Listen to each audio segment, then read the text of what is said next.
junto con el eurodiputado del Partido Socialista, Juan Fernando López Aguilar. Señor Aguilar, muy buenos días, gracias por atendernos. Buenos días en nuestro camino a Bruselas. ¿Qué tiene que decir el presidente del gobierno? Decía el señor Mato que no llega Ángel Víctor Torres con la tarea hecha a esa comisión de Libertades Civiles, Justicia y Asuntos de Interior. Ángel Víctor Torres la está haciendo, que nadie le quepa la menor duda, y la hace hoy precisamente ante la comisión responsable de legislar sobre migraciones y asilo. Lo ha hecho desde que entró en vigor el Tratado de Lisboa, y migraciones y asilo ha pasado a ser una competencia legislativa del Parlamento Europeo. Hay incumplimientos, hay deficiencias que hay que corregir, de ahí la necesidad de un nuevo acuerdo, lo que la Comisión llama un nuevo pacto de migraciones y asilo. Está arrancando su tramitación, pero el testimonio del presidente del Gobierno de Canarias sobre la situación de la ruta migratoria atlántica hacia Canarias, Unión Europea, que es de lejos la más peligrosa y la más mortífera, es un testimonio relevante. Hemos escuchado al alcalde de Moria, hemos escuchado al alcalde de Lampedusa. ¿Cómo no vamos a escuchar al presidente del Gobierno de Canarias? ¿Puede arrancar algún compromiso el señor Torres hoy de esa comisión, señor López Aguilar? Demasiado pronto, porque la tramitación legislativa del llamado Pacto de Migración y Asilo, que se compone de 5 reglamentos que, para que se nos entienda, son leyes europeas. Los reglamentos son leyes directamente vinculantes para los Estados miembros e invocables por la ciudadanía europea ante los tribunales de justicia. Tiene mucho por delante, al menos 1 año y medio, quizá 2 años de tramitación legislativa. Ese es el procedimiento legislativo europeo. El Parlamento Europeo debe aprobar cada uno de esos reglamentos. Yo soy el ponente del reglamento de crisis, que es la única oportunidad que tiene la solidaridad vinculante y responsabilidad compartida que reclamamos insistentemente desde el Parlamento Europeo. La solidaridad debe ser vinculante y la responsabilidad debe ser compartida. Y particularmente tiene que serlo en lo que se llama en la jerga europea una situación de crisis, es decir, una afluencia masiva de migración imprevista que desborde las capacidades de acogida del Estado que tiene fronteras exteriores vulnerables, y por tanto eso sobrecarga claramente a los países que las tienen de cara al Mediterráneo, y España las tiene en el Mediterráneo y en el Atlántico, en Canarias. E insistimos siempre en que Canarias es Unión Europea, y por eso quizás es pronto para arrancar un compromiso, pero su testimonio debe, sin duda ninguna, ser relevante para Claro, pero habla de los usted, parlamentarios que legislan. habla usted de 1 año y medio vista, señor López Aguilar. Sí, ese es el procedimiento legislativo europeo, que nadie se llame a engaño. El procedimiento legislativo europeo no se resuelve en un pispás, es un procedimiento extremadamente complejo, porque primero lo aprueba el Parlamento Europeo, pero después de aprobarlo el Parlamento Europeo, el Consejo, que es, para que se nos entienda, la reunión de los gobiernos de los Estados miembros, tiene que adoptar una posición común por mayoría cualificada, es decir, una mayoría que integre al menos al 50% de los estados y al 65% de la población. Y por tanto, esto significa que el Consejo deberá acordar el texto. Si no lo acuerda, se produce lo que se llama en la jerga europea un trílogo, que es una negociación a cara de perro entre el Parlamento y el Consejo, a la que yo ya estoy muy acostumbrado a estas alturas. Reuniones extenuantes que se prolongan horas, a veces hasta la madrugada, sin traductores, extremadamente difíciles, intercambiando notas hasta que por fin se consigue un acuerdo sobre el texto legislativo. Y si el Parlamento lo aprueba definitivamente, entra en vigor y es ley europea. En eso consiste el procedimiento legislativo europeo. Buenos días, señor López Aguilar. ¿Cómo convencer a Europa de que no haga en Canarias lo que sí dejó que ocurriera en Moria y Lampedusa? Usted ha recordado que los representantes institucionales de estas 2 islas han hablado ante el Parlamento ya.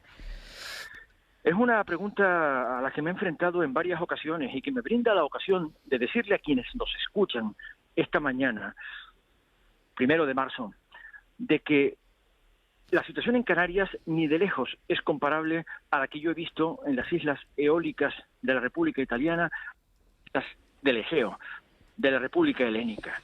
En Lesbos se han acumulado hasta 20.000 personas en una isla de 80.000. Es como si hubiera un campamento de 20.000 personas en la isla de La Palma. Y en Lampedusa se han acumulado hasta 15.000 personas en una isla de 6.000, como si hubiera un campamento donde no hay libre circulación, donde están encerrados y encajonados por una política que se ha llamado de hotspots con la colaboración de los gobiernos. Entonces, conservador griego en la República Helénica y conservador tirando a la extrema derecha, Salvini, no se nos olvide, en Lampedusa, como si hubiese un campamento de 15.000 personas en la isla del Hierro. En Canarias no se ha planteado nada parecido. En Canarias es cierto, hay varios campamentos en los cuales hay 2.000-3.000 personas en las 2 islas centrales, que tiene cada una de ellas casi 1 millón de habitantes de derecho. 850.000, 870.000 habitantes de derecho. Por tanto, es una situación irresistible, muy lejos de lo que hemos visto en lo que hemos llamado el infierno de Moria. Pero eso sí, es imprescindible que exijamos, lo mismo que hacemos en Moria y en Lampedusa, una respuesta europea que sea eficaz, que no esté abocada al fracaso, que sea humana, pero también que sea, por supuesto, coherente con el derecho europeo legislado, que obliga a la solidaridad vinculante y a la responsabilidad compartida. E insistimos siempre en que la solidaridad ahora lo tiene más difícil que nunca, porque la pandemia ha suspendido por completo la libre circulación de personas y porque no hay confianza entre los Estados miembros y las fronteras están restablecidas en el interior del espacio Schengen. Hay fronteras físicas hasta entre España y Portugal, imagínense. Por tanto, no es fácil ahora arbitrar un programa de realojamiento de los que contempla el derecho europeo para redistribuir a esas personas en la Unión Europea, pero que Ángel Víctor lo reclame es un recordatorio de que más pronto que tarde tenemos que tener un sistema Schengen plenamente operativo y programas de realojamiento que redistribuyan la responsabilidad entre los Estados miembros de la Unión Europea.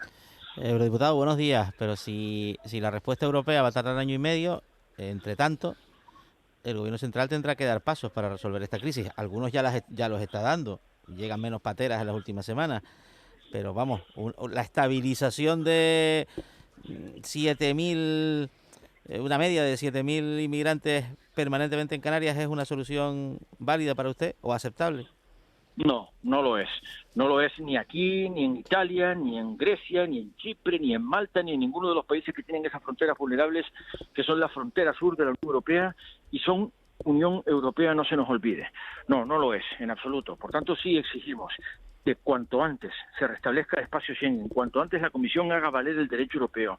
Es cierto que la Comisión incoa expedientes de infracción e impone multas a los países incumplidores, pero también que hay países que continúan incumpliendo el mandato europeo de solidaridad y por tanto cualquier reclamo, cualquier recordatorio que hagamos de la importancia que tiene para los estados frontera sur de aligerar esa situación que desafía su capacidad de acogida, sus servicios sociales, a menudo sus presupuestos. Ha pasado en Italia, ha pasado en Grecia y créanme que lo lamento, pero para eso estamos en el Parlamento Europeo, para expresar la voz de los que protestamos ante esa insolidaridad. La hemos expresado muchas veces ante la situación en Grecia, que se ha hecho insostenible, en Italia, y creo que eso ha tenido consecuencias políticas mayúsculas. En Grecia vimos un cambio del paisaje político, un crecimiento de la extrema derecha, exactamente como consecuencia de la sensación de que Europa le daba la espalda a la presión migratoria en sus islas.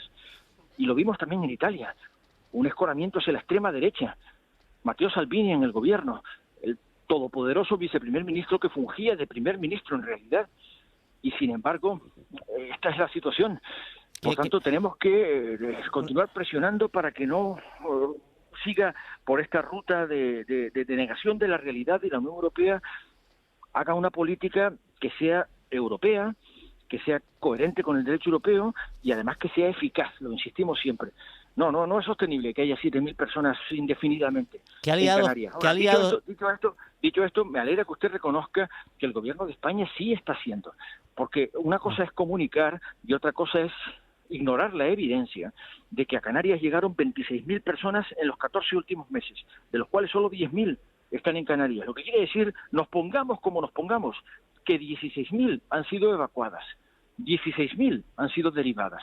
Nos pongamos como nos pongamos, el gobierno de España está no han sido derivando. derivadas, eurodiputado. Un porcentaje de entre unas 3.000 personas han sido derivadas, son datos del Ministerio de Migraciones, y el resto se han ido de Canarias, que no es lo mismo. No, esto no es verdad. Esto lo ve cualquiera. Esos son los datos que ha dado el Ministerio, cuidado, yo me ciño a lo que dice el Ministerio de Migraciones del Gobierno Central. Quiero decir que los que volamos con frecuencia hemos visto con la misma frecuencia colas de subsaharianos con sus bolsas de deporte, sus mascarillas y sus móviles a punto de embarcarse hacia el lugar de la península. Eso no es casualidad. Eso, sin duda ninguna, no nos quepa la menor duda, es una decisión. Es una decisión. Esas personas se han derivado. Sí, una decisión personal, no administrativa. Una decisión que se niega, además, ¿no? Se niega que se organicen derivaciones, pero hay derivaciones. Comento siempre la enorme responsabilidad que supone emitir mensajes cuando se está en el escalón de gobierno, porque esos mensajes resuenan en el planeta y desde luego resuenan en África. Lo que diga un ministro del Interior se escucha con total nitidez al otro lado de la orilla. En África se sabe perfectamente, si se dice que se están practicando derivaciones a la península, no nos quepa la menor duda de que eso es un incentivo para esas rutas criminales de tráficos ilícitos. Y es cierto que la prevención de lo que se denomina efecto llamada es una constante en la política de los ministerios del Interior. Comunican con muchísima cautela, pero es un hecho que el gobierno de España es consciente de que Canarias ha pasado un mal trago, está pasando un mal trago y está intentando ayudar, no solamente con medidas que, insisto, porque las he visitado físicamente, siguen siendo provisionales e insatisfactorias, pero que intentan paliar una situación que tiene su razón de ser en el hecho de que Canarias, nos pongamos como nos pongamos, es frontera de la Unión Europea muy próxima a África. Como le pasa a Ceuta y Melilla, que tienen frontera terrestre con África, Canarias está apenas a 90 kilómetros del continente africano. Y por tanto no nos quepa la menor duda cuando otras rutas son bloqueadas. La gente desesperada que está en África en movimiento, puede que un porcentaje de ella apunte a la Unión Europea a través de la ruta migratoria hacia Canarias. Tampoco ignoremos que la mayor parte de la migración que se mueve en el continente africano no apunta a la Unión Europea. La mayor parte de la migración africana es intraafricana y presiona enormemente a algunos países próximos a España, como Marruecos. No nos olvidemos, Marruecos sufre una presión de la Comisión de Libertad, de Justicia e Interior. Voy a presidir la comisión en la que el presidente del Gobierno de Canarias va a compartir su testimonio, y quiero decir que está en el orden del día. El orden del día lo decide la Junta de Portavoces, como sucede en la técnica parlamentaria de lo que llamamos el parlamentarismo comparado. La Junta de Portavoces decide el orden del día y está en el orden del día de la comisión que presido, Libertad, de Justicia e Interior, por una buena razón, que discutamos la ruta migratoria hacia Canarias. Hemos discutido la situación en las islas eólicas, hemos discutido la situación en las islas del Egeo, hemos discutido la situación en Malta. ¿Cómo no vamos a discutir la situación en Canarias, que es en estos momentos el punto más caliente de entrada de migrantes irregulares hacia la Unión Europea y que están en la Unión Europea cuando pisan suelo canario? Por supuesto que lo vamos a discutir y vamos a escucharle. ¿Qué aliados tiene Ángel Víctor Torres en Europa? Para Le ha pedido una cita a la presidenta de la Comisión, por ejemplo. ¿Serviría para algo? El gobierno de España. Bueno, es una conversación que puede proceder perfectamente. Es decir, la presidenta de la Comisión no tiene ninguna varita mágica en relación con las rutas migratorias, pero indudablemente escuchar el testimonio de un gobernante con responsabilidades que se presenta ante el electorado, que está defendiendo los intereses generales de la sociedad a la que representa, que es parte integral de la Unión Europea, tiene sentido. Se ha hecho antes y espero que se consiga. En todo caso, depende muchísimo, como digo, de la organización de agendas en un contexto de grandes dificultades logísticas y organizativas. No se nos puede escapar que la agenda impone unas dificultades enormes a la que era la comunicación habitual entre responsables políticos en la Unión Europea. Muchísimas videoconferencias, slots que hay que organizar, a menudo la cabina de interpretación impone condiciones también muy restrictivas. Todo se lo ahorro a ustedes, pero quiero decir que el Parlamento Europeo continúa funcionando afrontando dificultades organizativas muy considerables como consecuencia de las restricciones de la pandemia, pero continuamos trabajando. Y lo que quería decirle a este respecto es que cuando me pregunta qué aliados tiene, para empezar, el Gobierno de España.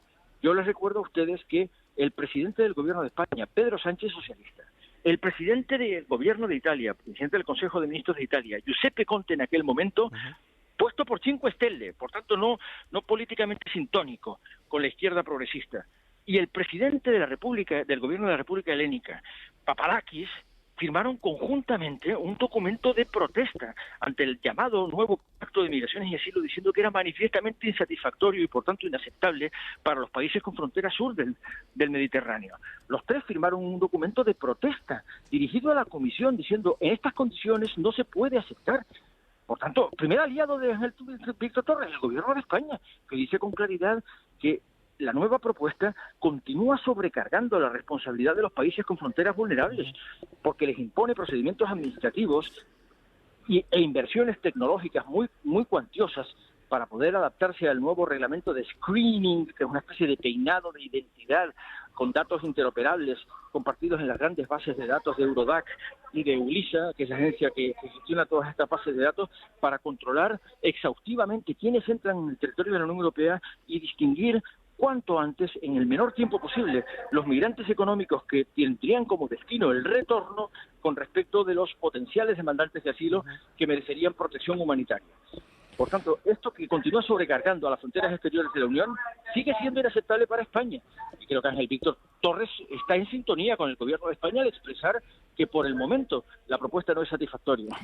Señor López Aguilar, muchísimas gracias por habernos atendido.